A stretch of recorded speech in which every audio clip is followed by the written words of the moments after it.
I'd like to get to the questions that the people have brought here tonight to talk to us about. And get off this question. Okay, Donald, I know you're into big diversion tonight, anything to avoid talking about your campaign and the way it's exploding and the way Republicans are leaving you. But let's at least focus on some of the issues that people care about tonight. Let's get to their questions. We have a question here from Ken Korkowitz. It's a question about health care. Ken? I'd like to know, Anderson, why aren't you bringing up the emails? I'd like to know. Why aren't you brought up the emails? No, it hasn't. It hasn't. And it hasn't been finished at all. Ken Korkowitz has a question. It's nice to 1 on 3. Thank you. Affordable Care Act, known as Obamacare, it is not affordable. Premiums have gone up, deductibles have gone up, co-pays have gone up, prescriptions have gone up, and the coverage has gone down. What will you do to bring the costs down and make coverage better? That first one goes to Secretary Clinton because you started out the last one to the audience. He wants to start. He can start. No, go ahead, Donald. No, I'm a gentleman, Hillary. Go ahead. Secretary Clinton? Well, I think Donald was about to say he's going to solve it by repealing it and getting rid of the Affordable Care Act. And I'm going to fix it because I agree with you. Premiums have gotten too high, co-pays, deductibles, prescription drug costs. And I've laid out a series of actions that we can take to try to get those costs down. But here's what I don't want people to forget when we're talking about reining in the costs, which has to be the highest priority of the next president. When the Affordable Care Act passed, it wasn't just that 20 million people got insurance who didn't have it before, but that in and of itself was a good thing. I meet these people all the time, and they tell me what a difference having that insurance meant to them and their families. But everybody else, the 170 million of us who get health insurance through our employers, got big benefits. Number one, insurance companies can't deny you coverage because of a pre-existing condition. Number two, no lifetime limits, which is a big deal if you have serious health problems. Number three, women can't be charged more than men for our health insurance, which is the way it used to be before the Affordable Care Act. Number four, if you're under 26 and your parents have a policy, you can be on that policy until the age of 26, something that didn't happen before. So I want very much to save what works and is good about the Affordable Care Act. But we've got to get costs down. We've got to provide some additional help to small businesses so that they can afford to provide health insurance. But if we repeal it, as Donald has proposed, and start over again, all of those benefits I just mentioned are lost to everybody, not just people who get their health insurance on the exchange. And then we would have to start all over again. Right now, we're at 90% health insurance coverage. That's the highest we've ever been in our country. Secretary So Clinton, I want us to get to 100%, but get costs down and keep quality up. Mr. Trump, you have 2 minutes. It is such a great question, and it's maybe the question I get almost more than anything else outside of defense. Obamacare is a disaster. You know it. We all know it. It's going up at numbers that nobody's ever seen worldwide. Nobody's ever seen numbers like this for healthcare. It's only getting worse. In 17, it implodes by itself. Their method of fixing it is to go back and ask Congress for more money, more and more money. We have right now almost $20 trillion in debt. Obamacare will never work. It's very bad health insurance. Far too expensive. And not only expensive for the person that has it, unbelievably expensive for our country. It's going to be one of the biggest line items very shortly. We have to repeal it and replace it with something absolutely much less expensive and something that works, where your plan can actually be tailored. We have to get rid of the lines around the state, artificial lines, where we stop insurance companies from coming in and competing because they wanted, President Obama and whoever was working on it, they want to leave those lines because that gives the insurance companies essentially monopolies. We want competition. You will have the finest health care plan there is. She wants to go to a single-payer plan, which would be a disaster, somewhat similar to Canada. And if you ever notice, the Canadians, when they need a big operation, when something happens, they come into the United States in many cases. because their system is so slow. It's catastrophic in certain ways. But she wants to go to single payer, which means the government basically rules everything. Hillary Clinton has been after this for years. Obamacare was the first step.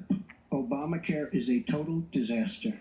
And not only are your rates going up by numbers that nobody's ever believed, but your deductibles are going up. So that unless you get hit by a truck, you're never going to be able to use it. It is a disastrous plan, and it has to be repealed and replaced. Secretary Clinton, let me follow up. Your husband called Obamacare, quote, the craziest thing in the world, saying that small business owners are getting killed as premiums double, coverage is cut in half.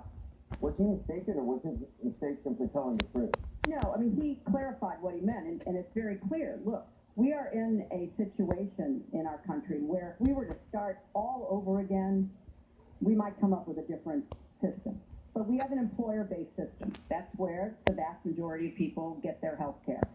And the Affordable Care Act was meant to try to fill the gap between people who were too poor and couldn't put together any resources to afford health care, namely people on Medicaid. Obviously, Medicare is a single-payer system, which takes care of our elderly and does a great job doing it, by the way. And then all the people who were employed, but people who were working but didn't have the money to afford insurance and didn't have anybody, an employer or anybody else, to help them.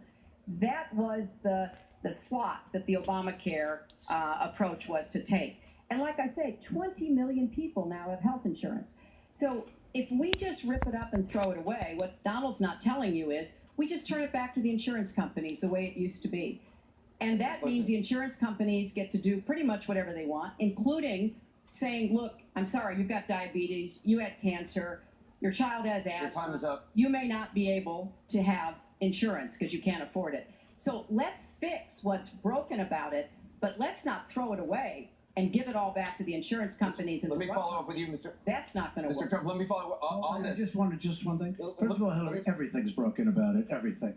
Number two, Bernie Sanders said that Hillary Clinton has very bad judgment. This is a perfect example of it, trying to save Obamacare, which is... You've said you want to end Obamacare. You've said you want to end Obamacare. You've also said you want to make coverage accessible for people with pre-existing conditions. How do you force insurance companies to do that if you're no longer mandating that every American get insurance? You're going to have plans. What does that mean? Well, I'll tell you what it means. You're going to have plans that are so good because we're going to have so much competition in the insurance industry once we break out the lines and allow the competition to come. Are you going to have a mandate that Americans have to have health insurance? President Obama, by keeping those lines, the boundary lines around each state, and it was almost gone until just very toward the end of the passage of Obamacare, which, by the way, was a fraud. You know that, because Jonathan Gruber, the architect of Obamacare, he said it was a great lie. It was a big lie. President Obama said you keep your doctor, you keep your plan. The whole thing was a fraud, and it doesn't work. But when we get rid of those lines, you will have competition, and we will be able to keep pre-existing. We'll also be able to help people that don't have money, because we are going to have people protected. And Republicans feel this way, believe it or not, and strongly this way. We're going to block grant into the states. We're going to block grant into Medicaid into the states so that we will be able to take care of people without the necessary funds to take care of themselves. Thank you, Mr. Trump. We now go to Gorba Hamid with a question for both candidates. Hi. There are 3.3 million Muslims in the United States, and I'm one of them.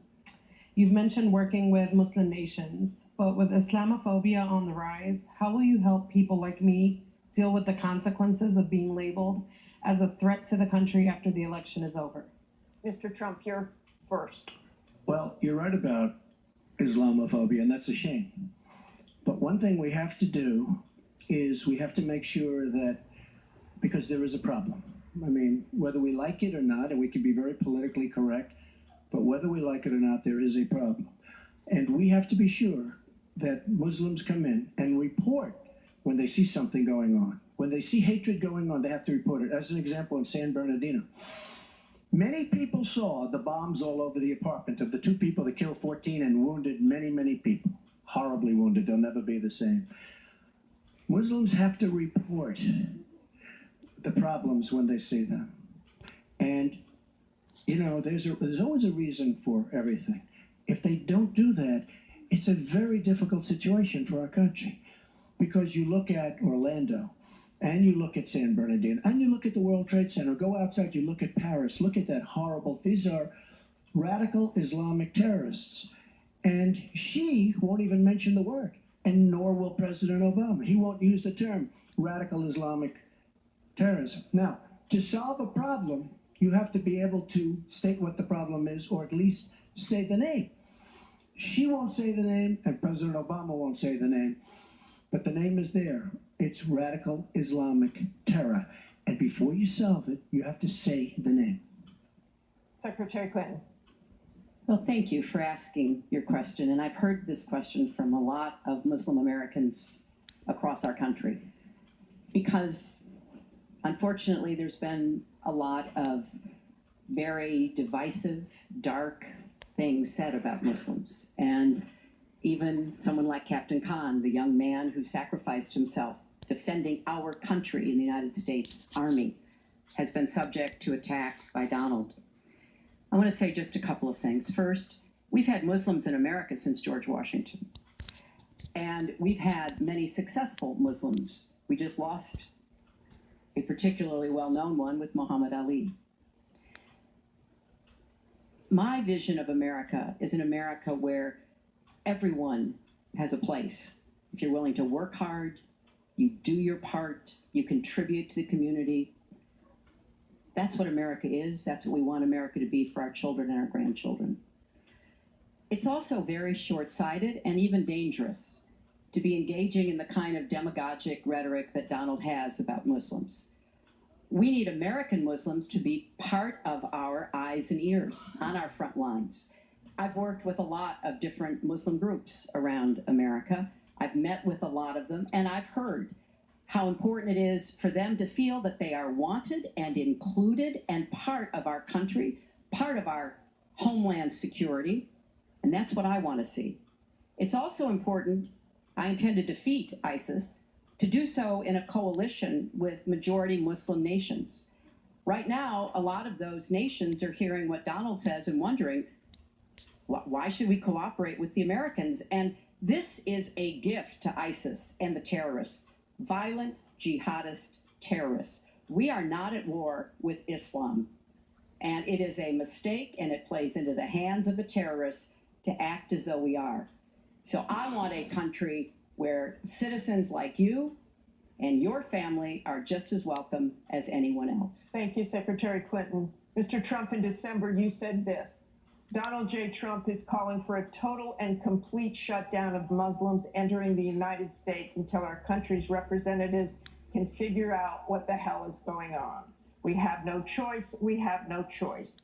Your running mate said this week that the Muslim ban is no longer your position. Is that correct? And if it is, was it a mistake to have a religious test? First of all, Captain Khan is an American hero.